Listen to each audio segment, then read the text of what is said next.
Hello Jaydev भाई, क्या कुछ पैसे होंगे तुम्हारे पास? उधार दे देते, मुझे ईएमआई देनी है। लो।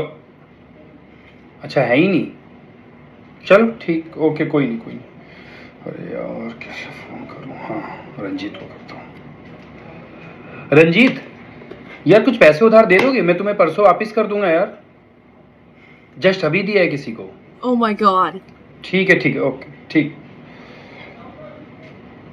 नेहा से मांगता हूँ, वो दे देगी। हाय नेहा, कैसी हो? अच्छा नेहा, मुझे ना कुछ पैसे उधार दे दो। मैं तुम्हें ऑनलाइन यूज ही नहीं करती। सभी करते हैं। चलो कोई नहीं, ठीक है, ठीक। सारी दुनिया से पूछ रहे हो, मुझसे नहीं पूछ सकते हो?